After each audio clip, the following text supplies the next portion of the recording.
Hello students, आज हम start करेंगे topic neutralisation reactions for the chapter acid base and salts. ये हमने कल भी डिस्कस किया था, बट फिर भी अभी कुछ स्टूडेंट्स को डाउट है, इसलिए मैं इसको दोबारा समझा रही हूँ। First of all, neutralisation reaction समझने का मतलब क्या है कि जो एसिड्स और जो बेसिस अभी हमने पढ़े हैं, अगर वो एसिड और बेस एक दूसरे से रिएक्ट कर जाते हैं, रिएक्ट करने के बाद अगर वो सॉल्ट और वाटर बनाते हैं, that reaction is called neutralisation reaction. और वो कब होता है, इसको थोड़ा समझो। जब एसिड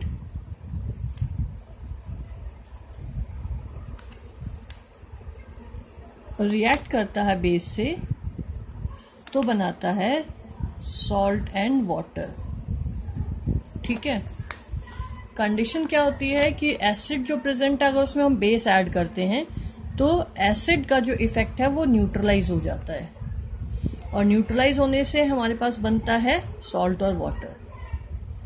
अगर हम बेस लेते हैं और बेस में हम स्मॉल अमाउंट ऑफ एसिड या धीरे धीरे हम एसिड्स ऐड करते हैं तो बेस का जो इफेक्ट है वो खत्म होता जाता है। मीन्स बेसिक जो कंडीशन है वो न्यूट्रलाइज होती जाती है by the help of N acid, और एसिड और बेस जब रिएक्ट करते हैं तो बनता है सॉल्ट और वाटर। मीन्स एसिडिक इफेक्ट में अगर हम बेस ऐड कर रहे हैं तो base reduces the effect of acid and convert it into salt and water. Means base neutralises the acid. Again, if acid is added to base, then acid neutralises the effect of the base by forming salt and water. Clear है? एक example और ले लेते हैं। एक acid लेते हैं, मान लो HCl, और बेस लेते हैं NaOH। एक्वस लेना है बच्चों। एक्वस मीन्स इसका लिक्विड सोल्यूशन, वाटरी सोल्यूशन। अब जिसमें HCl is dissolved in water, NaOH dissolved in water, sodium hydroxide base, HCl hydrochloric acid, तो सॉल्ट बनेगा हमारे पास NaCl plus water. NaCl is a salt, that is common salt or sodium chloride salt with the formation of water. Salt from here is sodium chloride from NaOH and HCl, because HCl is neutralizes by the base NaOH and NaOH is neutralizes by the acid HCl. After neutralizing both, we get salt and water. Clear class? This equation is called neutralization reaction. ठीक है, ये कहलाता है neutralization reaction. हम indicators की help से पढ़ रहे थे न्यूट्रलाइजेशन रिएक्शन। इसमें एक एक्टिविटी थी बच्चों, जिसमें हमने क्या किया था, फिनोफ्थलीन लिया था। फिनोफ्थलीन मैंने आपको कल भी बताया था, एक कलरलेस डाई होती है जो इंडिकेटर का काम करती है, एक कलरलेस सोल्यूशन सा होता है। ठीक है, अब उसको हमने इंडिकेटर की फॉर्म में लिया है। अब न्यूट्रलाइजेशन रिएक्शन कैसे की है वो देखो। To demonstrate by the teacher in the class, fill 1/4 of the test tube with dilute hydrochloric acid. हमने लिया है एक टेस्ट ट्यूब में हाइड्रोक्लोरिक एसिड। देखो डायग्राम में। अब यहाँ पिंक कलर को एज्यूम मत करो, सिर्फ ये एज्यूम करो एक लिक्विड भरा है HCl 1/4 टेस्ट ट्यूब के अंदर, और मतलब टेस्ट ट्यूब में 1/4 आपका एसिड HCl लिया हुआ है हमने, और उसका कलर कैसा है, कलरलेस है। नोट द कलर, कलर कैसा है, कलरलेस है। Note down the colour of phenolphthalein. एक और ड्रॉपर या कह सकते हैं एक और बीकर में आप फिनोफ्थलीन इंडिकेटर ले लीजिए, उसका कलर भी कलरलेस होता है। मैं दोबारा बोल रही हूँ, फिनोफ्थलीन का कलर कलरलेस और HCl का कलर भी यहाँ पे कलरलेस। अब क्या करना है, वो जो टेस्ट ट्यूब थी जिसमें हमारा क्या फिल था हमारा HCl हाइड्रोक्लोरिक एसिड 1/4 पार्ट। अब उसमें ऐड करना 2 या 3 drops of the indicator of acid, indicator to the acid. अब हमने इस एसिड के अंदर इंडिकेटर कितना डालना है, 2 to 3 ड्रॉप्स, और इंडिकेटर कौन सा हमारा, फिनोफ्थलीन। ठीक है, अब आपको now shake the test tube gently, हिलाना है टेस्ट ट्यूब को खूब अच्छे से gently. Do you observe any change in colour? No, कोई चेंज नहीं होगा, बिकॉज एसिड में फिनोफ्थलीन का कलर कलरलेस ही रहता है। ठीक है, अब मैं इसको यहीं रोक रही हूँ और आपको ये बता रही हूँ कि एसिड जब फिनोफ्थलीन जब एसिड में ऐड होता है तो कोई इफेक्ट नहीं होता है। एसिड प्लस 2 to 3 ड्रॉप्स हमारा फिनोफ्थलीन। तो कलर फिनोफ्थलीन हमारा कलरलेस रहेगा। एक इस हाथ से लिखती हूं, इसको साफ साफ लिखती हूँ मैं आपके लिए, 1 मिनट रुकना आप लोग। एसिड प्लस 2 to 3 ड्रॉप्स किसकी, फिनोफ्थलीन की, ठीक है, जो अपने आप में कलरलेस है। यहां पे देखिए अब बेटा, हमने क्या करना है, एसिड लेनी है, एसिड में 2 to 3 ड्रॉप ऐड करना है फिनोफ्थलीन। फिनोफ्थलीन कलरलेस होता है। जैसे हम एसिड में डालते हैं, अगर हम चेंजेस की बात करें, no change, no change, no change in colour, कोई चेंज नहीं होगा, no change in colour means acid में जब 2 to 3 ड्रॉप फिनोफ्थलीन डालेंगे तो कोई कलर चेंज नहीं होगा, वो रिमेन कलरलेस, रिमेन वो कलरलेस ही रहेगा। ठीक है, यहां तक समझ आ गया। अब मैं इसके बाद थोड़ा एक्स्ट्रा बता रही हूं। जब हम बेस के अंदर 2 to 3 ड्रॉप ऐड करेंगे, यही इंडिकेटर, कौन सा, यही फिनोफ्थलीन, यही फिनोफ्थलीन ऐड करेंगे तो जो कलरलेस होता है, फिनोफ्थलीन जो कलरलेस होता है, लेकिन बेस में डालते ही उसका कलर कैसा हो जाता है, पिंक। ये बात आप ध्यान से सुनो। एसिड में जब फिनोफ्थलीन डालेंगे, जो कि फिनोफ्थलीन अपने आप में कलरलेस है, कोई चेंज नहीं होगा, रिमेन वो कलरलेस रहेगा। लेकिन अगर बेस में 2 to 3 ड्रॉप इंडिकेटर फिनोफ्थलीन की डालते हैं तो उसका कलर कैसा चेंज हो गया, पिंक। ठीक है, अब हम यहाँ पे न्यूट्रलाइजेशन रिएक्शन समझेंगे एक एक्टिविटी से, जिसमें हमने फिनोफ्थलीन लेना है, एक एसिड और एक बेस लेना है। ठीक है, अब हमने यहाँ क्या किया, add to the acidic solution और drop of sodium hydroxide solution.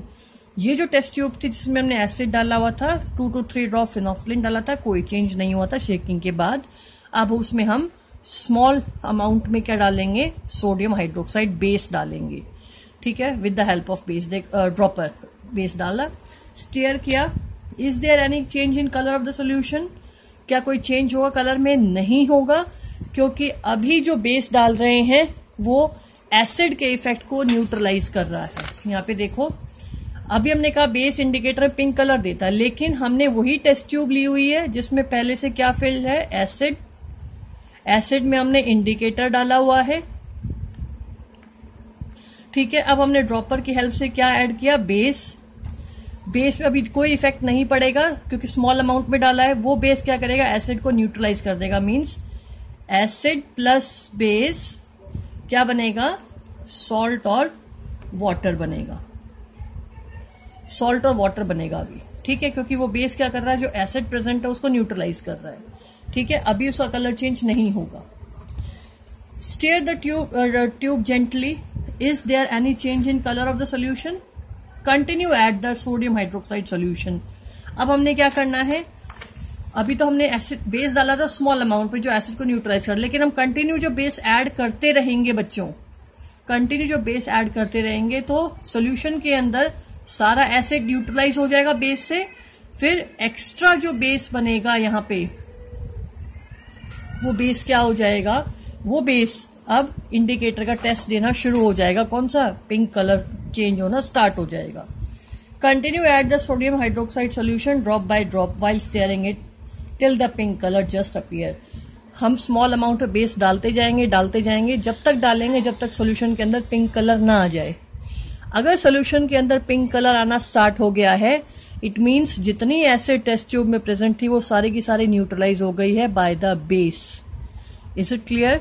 और पिंक कलर अपीयर हो रहा है बिकॉज बेसिस के केस में इंडिकेटर फिनोफ्थलीन पिंक कलर में चेंज हो जाता है, मीन्स सारी एसिड न्यूट्रलाइज हो गई है। अब जो कलर पिंक आया वो because of the presence of the basic character in the solution. ठीक है, now now add 1 more drop of dilute hydrochloric acid. अब हमने दोबारा एक्सपेरिमेंट करना है। अब जो पिंक कलर टेस्ट ट्यूब में हो चुका है, हो गया है पिंक कलर, अब इसमें दोबारा एसिड डालेंगे तो वो क्या है, पिंक कलर डिसअपियर हो जाएगा। क्यों होगा? बिकॉज जो एसिड हम डाल रहे हैं वो जितना एक्स्ट्रा बेस प्रेजेंट है उस बेस को फिर से न्यूट्रलाइज कर देगा, मतलब फिर से उसको सॉल्ट और वाटर में कन्वर्ट कर देगा। तो अब बेसिक सॉल्यूशन इसमें खत्म हो गया और फिर से पिंक कलर डिसअपियर हो जाएगा। ठीक है। Now add 1 drop of dilute hydrochloric acid. What do you observe? मैंने बता दिया आपको। The solution again became colourless. ठीक है, मैंने बता दिया आपको, दोबारा कलरलेस हो जाता है। Again add drop of sodium hydroxide. Colourless हो गया था, अब फिर से इसमें बेस डाल दो और बेस डालोगे फिर से जो एसिड है वो न्यूट्रलाइज हो गई और जो एक्स्ट्रा बेस होगा वो फिर से क्या प्रोवाइड करा देगा, पिंक कलर।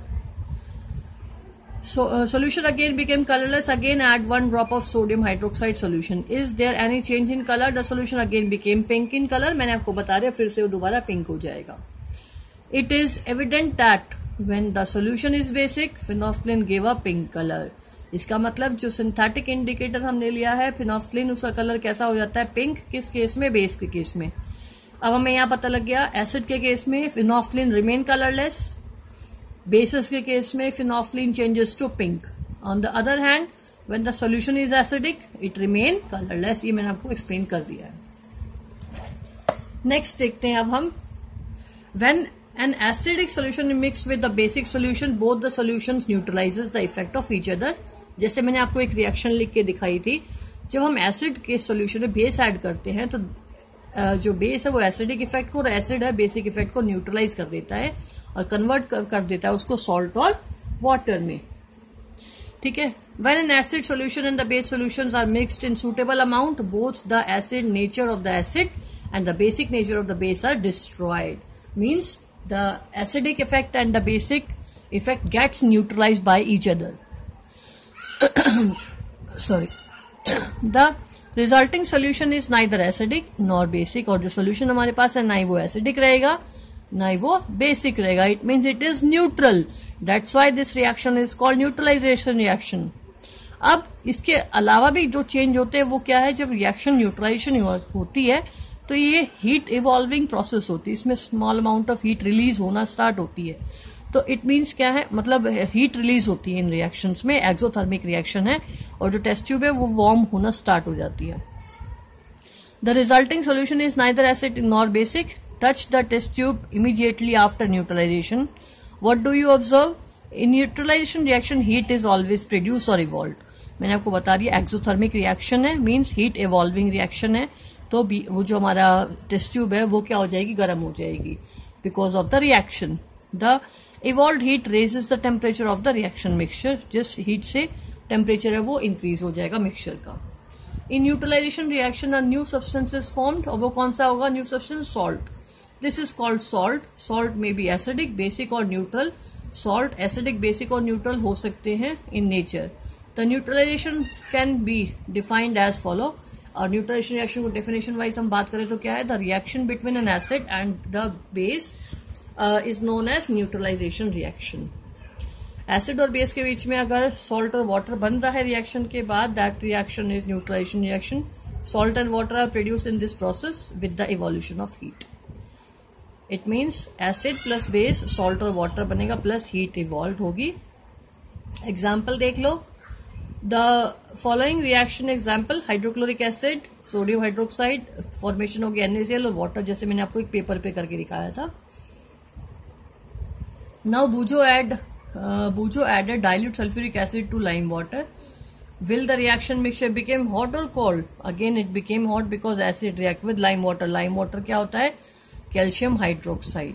ठीक है, तो हमारे पास सॉल्ट बन जाएगा यहाँ पे कैल्शियम सल्फेट। नेक्स्ट, अगर हम यही न्यूट्रलाइजेशन रिएक्शंस को एक्सप्लेन करेंगे इन आवर डेली लाइफ, जो हमारे एवरीडे लाइफ में जो न्यूट्रलाइजेशन रिएक्शन होती है उनको एक्सप्लेन करने में, सबसे पहले इनडाइजेशन। आप देखो, ओवर ईटिंग होती है या खाली पेट रहते तो हमारे को क्या हो जाती है, एसिडिटी होती है। मीन्स एसिडिक इफेक्ट बढ़ जाता है क्योंकि हमारे स्टमक में क्या प्रेजेंट है बेटा, हाइड्रोक्लोरिक एसिड। एसिड जो है हमने चैप्टर ह्यूमन डाइजेशन में इसको एक्सप्लेन किया था। ठीक है, तो वो एसिडिक इफेक्ट जब बढ़ जाता है तो वो किसी भी रीजन से हो सकता है, ओवर ईटिंग से या इनडाइजेशन से या खाली पेट रहने से। तो उस केस में क्या होगा, एसिडिक इफेक्ट बढ़ जाएगा और हमें पेन, जो स्टमक हमें पेन है वो स्टार्ट हो जाएगा, इरिटेशन स्टार्ट हो जाएगी। तो उसको इफेक्ट कम करने के लिए हम क्या करेंगे, कोई भी बेस लेंगे, क्योंकि बेस ही एसिड के इफेक्ट को न्यूट्रलाइज कर देगा। ठीक है, उस केस में हम क्या करते हैं, मम्मियाँ क्या करती है, मीठा सोडा में खिला देती हैं, है ना। मीठा सोडा क्या होता है, बेसिक नेचर का होता है, जो एसिड एक्स्ट्रा होती है उसको न्यूट्रलाइज कर देता है। ठीक है, our stomach contains hydrochloric acid, it help us to digest food as you have learned in chapter 2। हमें पता है ये बात।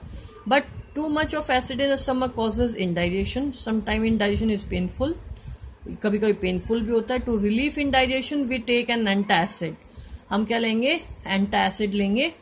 जैसे कि मिल्क ऑफ मैग्नीशिया एक एंटासिड होती है, वो गोलियां होती है ना पिंक पिंक कलर की खिलाने को, या आप देखो पिंक कलर का सोल्यूशन भी आता है। ठीक है, तो वो क्या होते हैं, एंटासिड्स होते हैं। To relieve indigestion we take an antacid such as milk of magnesia which contain magnesium hydroxide, it neutralize the effect of excessive acid। ठीक है, मिल्क ऑफ मैग्नीशिया की जगह हम बेकिंग सोडा भी यूज कर सकते हैं फ्रॉम आवर होम। नेक्स्ट है आंट बाइट। जब कोई आंट बाइट करती है बेटा, तो हमारी बॉडी में वो फॉर्मिक एसिड को इंजेक्ट कर देती है, और फॉर्मिक एसिड जो होती है वो एसिडिक इफेक्ट होने के कारण पेनफुल और इरिटेशन क्रिएट करती है हमारी स्किन में। तो उससे रिलीफ पाने के लिए हम क्या करते हैं, हम कोई भी बेस है वहां पे रब कर सकते हैं, जैसे आपका बेकिंग सोडा रब कर सकते हैं। ठीक है, अल्टीमेटली इससे क्या होगा, जो एसिड का इफेक्ट है वो न्यूट्रलाइज हो जाएगा और हमें पेन से रिलीफ मिलेगा।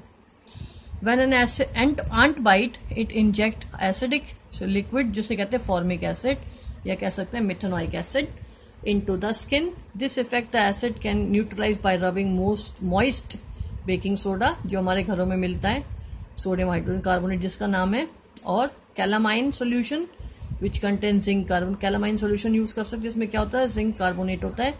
तो अल्टीमेटली हम बेसिक कंडीशन कोई भी यूज करें, हमें क्या होगा, रिलीफ मिल जाएगा जो आंट बाइट है उसके अटैक से, उसके एसिडिक अटैक से।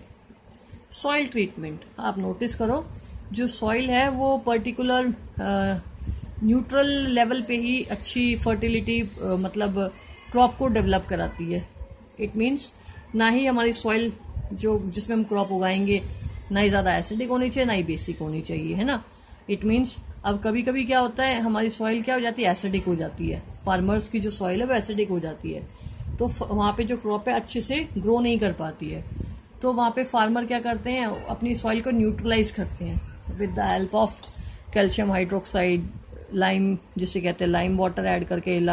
ठीक है, तो ये सब क्या हो जाएगा, calcium oxide, quick lime add करके, स्लेक लाइम ऐड करके वो न्यूट्रलाइज कर देता है। बट कभी कभी क्या होता है, सॉइल जो होती है हमारी वो ज्यादा बेसिक भी हो जाती है, तो उसको बेसिक इफेक्ट खत्म करने के लिए वहां पे ऑर्गेनिक वो मैटर डाल दो, जो खाद होती है ना वो डाल दो। तो उससे क्या होगा, ऑर्गेनिक जो मैटर होता है उससे एसिड प्रोड्यूस होता है। वो एसिड क्या करेगा, सॉइल के जो बेसिक कैरेक्टर है उसको न्यूट्रलाइज कर देगा। ठीक है, इससे हमारी सॉइल है जो अच्छी फर्टिलिटी वाली हो जाएगी और क्रॉप इजीली ग्रो कर पाएगी, हेल्दी क्रॉप ग्रो कर पाएगी। Excessive use of chemical fertilizers make the soil acidic. Plants do not grow well when the soil is either too acidic or too basic. When the soil is too acidic, it is treated with base. अगर ज्यादा acidic हो जाती है soil तो उसको base से treat करते हैं, जैसे quick lime, कैल्शियम ऑक्साइड जैसे CaO, और slack lime calcium hydroxide CaOH का उल्टवाइज। ठीक है, if the soil is basic, अगर सॉइल बेसिक है तो ऑर्गेनिक मैटर कंपोस्ट हम यहाँ डालते हैं, उसमें ऐड कर देते हैं to it. Organic matter releases acid which neutralize the basic nature of the soil, और सॉइल को वो क्या कर देती है, न्यूट्रलाइज कर देती है, और इससे हमारी सॉइल है वो ट्रीट हो जाती है और वो अच्छी क्रॉप डेवलप करना स्टार्ट करती है। नेक्स्ट हमारा है फैक्ट्री वेस्ट। बेटा बहुत सारी फैक्ट्रीज है वो वेस्ट अपना डायरेक्टली वाटर बॉडीज में डाल देती हैं, जिससे क्या वाटर एक्वेटिक जो एनिमल्स है वो डिस्ट्रॉय होना स्टार्ट हो जाते हैं, क्योंकि वो जो फैक्ट्री वेस्ट होता है या तो वो एसिड टू मच एसिडिक होता है। ठीक है, तो उस केस में क्या है, जो हमारी फिशेज वगैरह वो किल होना स्टार्ट हो जाती हैं। तो इसको ट्रीटमेंट का क्या तरीका है, फैक्ट्री वेस्ट को रीट्रीट करना चाहिए विद द हेल्प ऑफ, अगर हमारे पास वो वेस्ट है जो एसिडिक है तो उसको बेस से ट्रीट करके ही डालना चाहिए, वाटर बॉडीज में, ताकि वो एक्वेटिक लाइफ को इफेक्ट ना करे.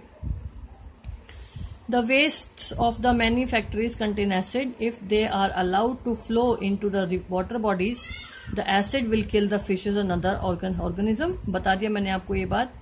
The factory waste are therefore neutralized by adding basic substances. इसीलिए फैक्ट्री वेस्ट को हमेशा किसी बेसिक सब्सटेंस से न्यूट्रलाइज करके ही उसमें ऐड करना चाहिए. Is it clear? अब हम कुछ कीवर्ड्स डिस्कस कर रहे हैं बेटा. एसिड मैंने आपको बता दिया, जो कि सोर इन टेस्ट के होते हैं, और जो ब्लू लिटमस को रेड में कन्वर्ट करते हैं. इसका अपोजिट बेस होता है जो बिटर होते हैं, सोप इन टच होते हैं. एसिडिक जो इफेक्ट होता है एसिड्स का, that effect is called acidic. And indicators कौन? इंडिकेटर्स आर दो substances which detect the given solution is basic, acidic और न्यूट्रल.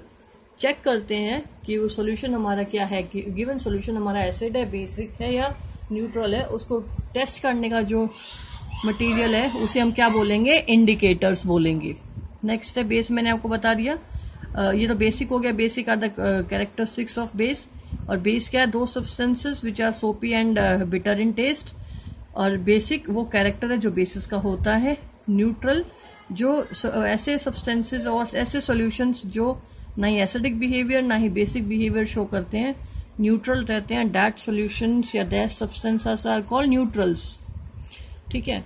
Next, neutralization reaction. वो रिएक्शन जिसमें कि सॉल्ट जिसमें एसिड और बेस एक दूसरे को न्यूट्रलाइज करके सॉल्ट और वाटर का फॉर्मेशन करते हैं, that reaction is called neutralisation reaction. फिर हम करेंगे सॉल्ट वो सब्सटेंसेस होते हैं जो after neutralization of acid and base बनते हैं. ठीक है. The product form by the neutralization of acid and base, that product is called salt. और सॉल्ट एसिडिक हो सकते हैं, बेसिक हो सकते हैं या न्यूट्रल भी हो सकते हैं. क्लियर है? तो अभी तक हमने क्या पढ़ा है वो देख लेते हैं एक बार. Acids are sour in taste, generally bases are bitter in taste and soap in touch. Acid turn blue litmus to red, bases turn red litmus to blue. Substances which are neither acidic nor basic are called neutrals. अभी हमने सब discuss कर लिया है. Solutions of substances that show different color in acid, base and neutral solution are called indicators. ये देखो definitions भी आ रही है, इंडिकेटर की आ गई, बेसिस की आ गई और एसिड्स की आ गई. ठीक है. न्यूट्रल की आ गई. An acid and base neutralizes each other to form salt. Acid और बेस एक दूसरे को क्या कर देते? न्यूट्रलाइज कर देते. क्या बनाते हैं? Salt. As a salt may be acidic, basic और न्यूट्रल इन नेचर. एक सॉल्ट एसिडिक, बेसिक और न्यूट्रल हो सकता है नेचर में. क्लियर है बच्चों? अब फिर भी आपको कोई डाउट है आप मुझे कमेंट सेक्शन में बोल सकते हैं. मैं आपका आंसर अगली वीडियो में जरूर प्रोवाइड कराऊंगी बच्चों. ठीक है. और जो मैं आपको कॉपीज में लिखने को दे रही हूँ वो आप रेगुलरली नोटबुक में ऐड करते जाएंगे, लिखते जाएंगे, जो भी मैं PDF आपको प्रोवाइड कर रही हूँ. फिर भी आपको कुछ नहीं समझ आता है आप मेंशन कर सकते हैं, मैं उसको दोबारा क्लियर करने की जरूर कोशिश करूंगी बच्चों. ठीक है. और फिर भी सबसे बड़ी बात, आप चैप्टर को रीड करने की हैबिट डालिए. अच्छा, मैंने आपको चैप्टर जो हीट है उसके एक्स्ट्रा क्वेश्चंस प्रोवाइड कराए, वो आप फेयर कॉपी में राइट डाउन कर लेना. क्लियर है? और रेगुलर आप स्टडीज करते रहें बच्चों. रेगुलर स्टडी से क्या होता है, आपको रीडिंग हैबिट बनी रहेगी. आप चैप्टर को एक नहीं कम से कम 3 या 4 बार रीड करने की हैबिट डालें. जितना आप चैप्टर को रीड करने की हैबिट डालेंगे, रीडिंग हैबिट बढ़ेगी. प्लस आपको कॉन्सेप्ट्स हैं वो उतने ही ज़्यादा क्लियर होंगे. और कॉन्सेप्ट क्लियर होने से आप नंबर ऑफ क्वेश्चंस को इजीली सॉल्व कर पाओगे बच्चों. ठीक है. सिर्फ गिवन क्वेश्चंस को याद करना मतलब नहीं होता. Number of questions you can answer if you deep read a chapter. Okay students, thank you.